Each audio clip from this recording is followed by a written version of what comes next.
With the NBA Finals wrapping up, it is officially NBA draft season. And I love draft season, especially when the Kings have a lottery pick. They have the 13th overall pick in this upcoming draft. They also have the 45th overall pick. And the draft is always an exciting time. And for me, it's a time of hope and optimism because you have all these young, exciting new players coming in, and you can look at any of them and watch highlights or watch film and look at what they're good at and see a star in the making. And you can look at their weaknesses and say it's okay because they can get better because they're young. And so it's that time of optimism. And I'm a pretty optimistic person when it comes to the Kings, when it comes to basketball. And if you've been watching long enough, you've probably figured that out. I think compared to other people, I'm way more optimistic, at least compared to my comment sections. But that optimism is why I hope the Kings keep the 13th overall pick. You know, they could always trade it. And if they trade it in a package for a good player, then sure, I'll be very happy. But last season, they traded the 24th overall pick, moved around a bunch in the draft, and ended up with Colby Jones and Jalen Slauson.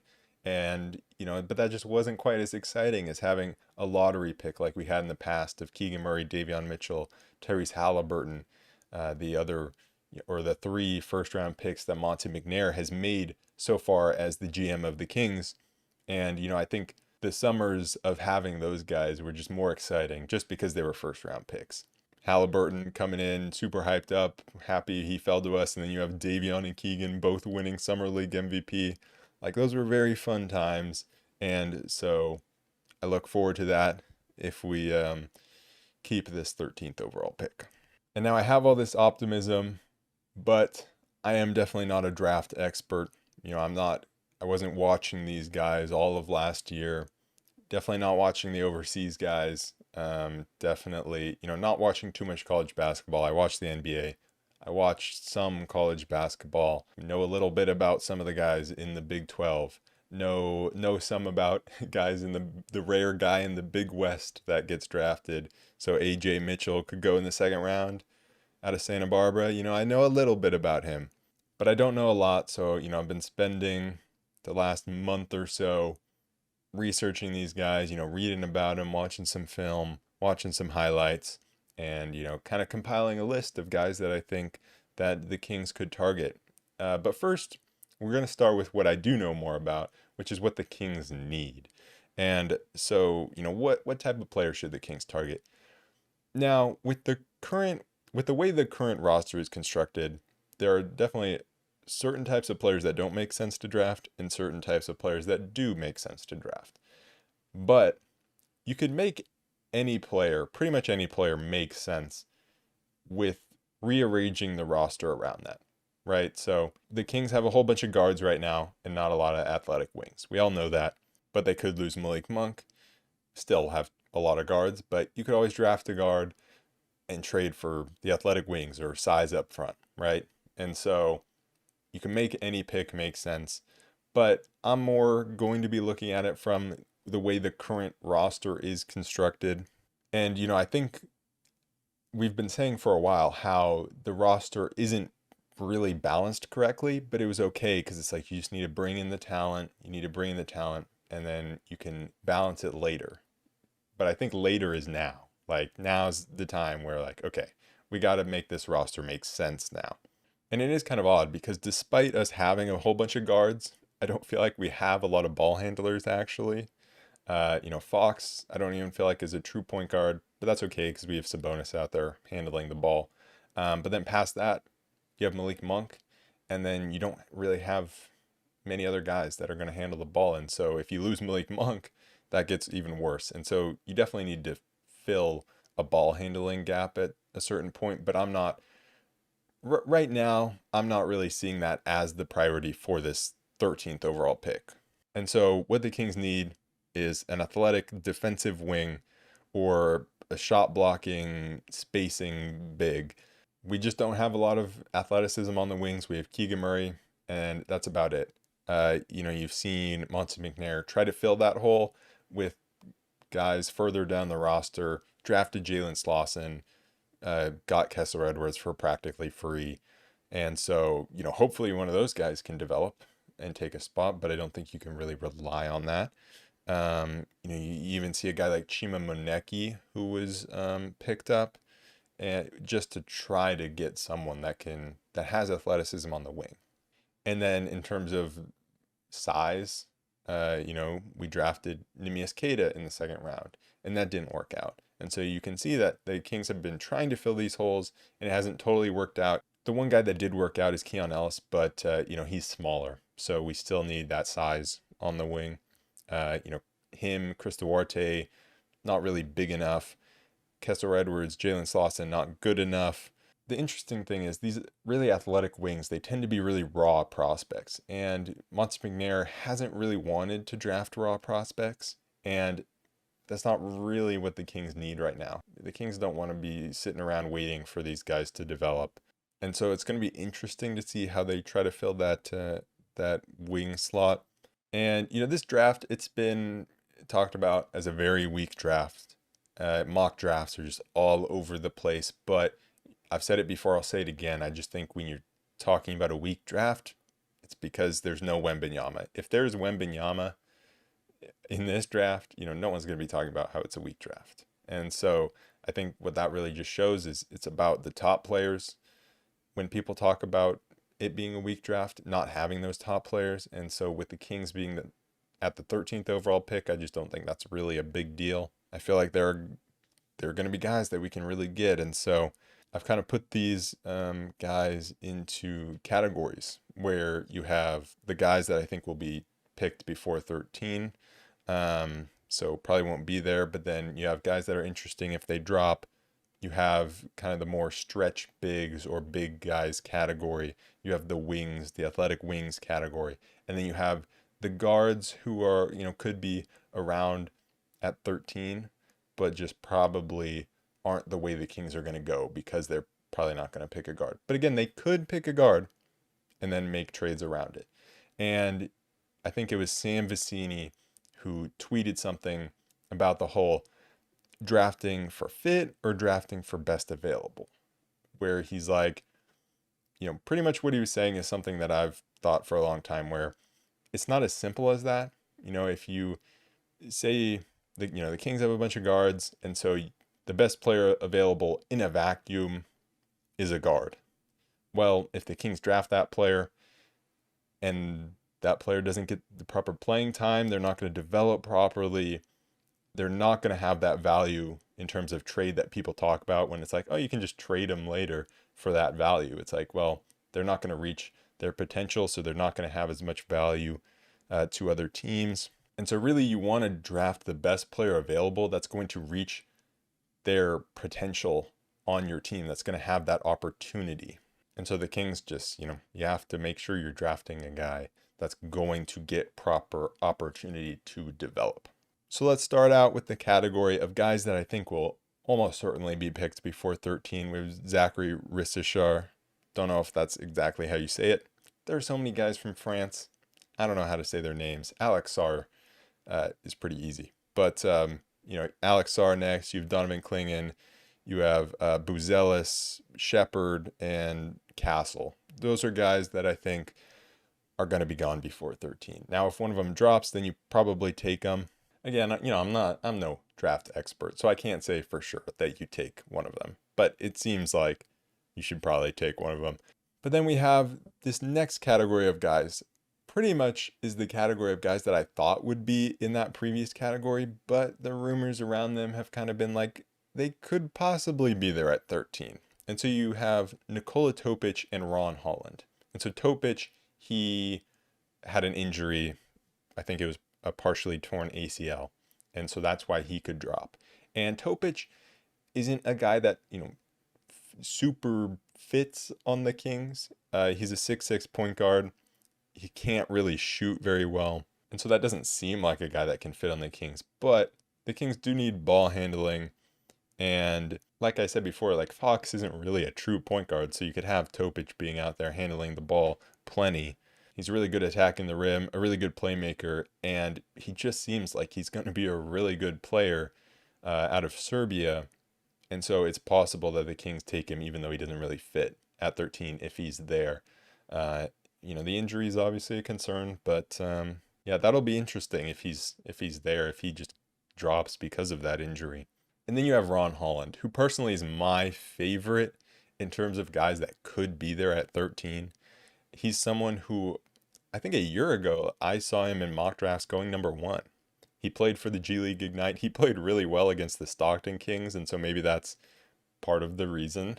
I watched him against the Stockton Kings play really well, and he's like 6'6", 6'7", super athletic wing. Completely fills the need of athleticism on the wing. Is a really good defender, and so would be perfect in that spot.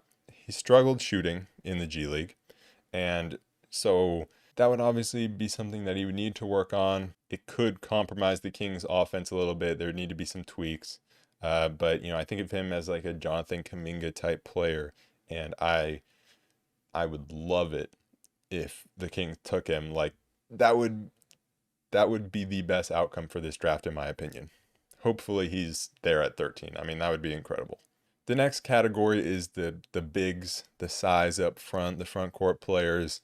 And I think, I've always thought that the perfect guy to put on the Kings in Harrison Barnes' slot pretty much is just a floor spacing shot blocking big. I think every team wants one of those. It's very hard to come by. And so, it's why a guy like Victor Wembanyama or Chet or Jaren Jackson Jr. even are like really valuable. And so it's hard to come by. And so you have a guy like Kel'el Ware, who is a 20-year-old athletic shot blocker, 7-footer, just has all the physical tools. He shot 42% from 3 at Indiana this past year, I think it was. And so I feel like he would fit really well alongside Sabonis. And another guy kind of like that is Deron Holmes, who's 6'9", averaged 20 points per game at Dayton, 43% from 3. He can block shots and be a lob threat. Is smaller though, but I think those are the two guys that really would fit next to Sabonis. And then you got Yves Missi from Baylor, who's just an athletic 6'11" shot blocking lob threat, but he can't really shoot. But still, getting a guy that could be a really great defender could be really important for this Kings team. And he could fit next to Sabonis if Sabonis starts taking more threes. Sabonis taking like 1 a game, but shooting it extremely efficiently from 3 last season. And so if he could stretch out, that gives the Kings more flexibility. Kel'el Ware was shooting 42% only on like 1 attempt a game. And so that, him and Sabonis kind of similar in how many shot attempts they're taking. But it is interesting how guys fit alongside Sabonis. Kyle Filipowski is another guy in the bigs category, 6'11", can shoot from deep, can play make, can handle the ball, but isn't the defender that the other guys are. And then you have like Zach Edey, who is just, we all know Zach Edey. He's a polarizing player. I don't know what to make of him. Seems like he maybe can shoot the 3 at the combine. He can probably be a better defender than he showed at Purdue just because they didn't want him getting in foul trouble. And so, I don't really want the Kings to take him, but I felt like I just had to add him here. But my favorites are Deron Holmes and Kel'el Ware. And then you move on to the wing players. So you have Tijane Salaun. I don't know if that's exactly how you say it either. Again, another French guy whose name I can't pronounce. And he is another guy that seems to be pretty polarizing just because he's a super raw athlete. 6'9", 7'1" wingspan, almost 19 years old. Just a really raw player. And so it doesn't really seem like a Kings player. It doesn't seem like a Monte McNair player to me. But still, he would fill that, athleticism void at the wing. A couple of guys that do seem like Monte McNair players are Tristan da Silva and Dalton Knecht, just because they're older rookies. They're both 23 years old. Da Silva, 6'8", 40% from 3. He can handle the ball. Is a solid defender, but not a great athlete. But he just seems like a really good playmaker and a really smart player all around. His passing, from what I've seen, is really, really good. And so could be interesting that he's kind of similar to Keegan in some ways. And then Dalton Knecht, not really the defender that seems like we need on the wing, but could help elevate our offense back to where it was, because Harrison Barnes, we know, dropped off offensively. Like, he didn't really drop off that much defensively because he was already bad. But adding in a guy that can score the ball there, like Knecht can at all three levels, and is probably the best offensive player and the best all around, or the best offensive player and the most NBA ready of the guys that I'm listing. So he could be an interesting guy. And then you have Cody Williams, who's like 6'7" with a 7-foot wingspan, is pretty athletic, not a super athlete, but pretty athletic. Can handle the ball, finish at the rim, and just has the physical tools to be a really good defender. And so I think he could definitely slide into the Kings lineup. And I'm talking about all these guys, like how they could slide in for Harrison Barnes, pretty much, right? But they're rookies, so they probably wouldn't slide into the starting lineup right away. But over time, that would be the hope, obviously. Some guys that'll probably go later, but I just thought I might as well put on the list. Johnny Furphy, 6'8" shooter. Watched him at Kansas a ton. Great cutter, great mover off the ball. Would fit great in the offense. But he just isn't super athletic or strong. He's 19, so you need to grow stronger. And he seems more like a guard that just is 6'9", but that like can't quite keep up with guards. And so would fit great in the offense, but doesn't really solve any defensive problems. Kevin McCullar, 23 years old, again from Kansas. I'm just adding my Kansas guys here. 6'5", just is kind of a utility player, can do everything well, maybe nothing great. Maybe he could be like a second round type player. And can get to the rim, can handle the ball, can play make, but isn't really a primary playmaker. Was much better shooting the ball last season at Kansas. But that's a little questionable.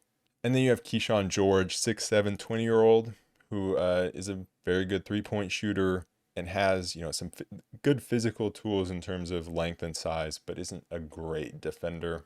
And so those are the guys on the wing.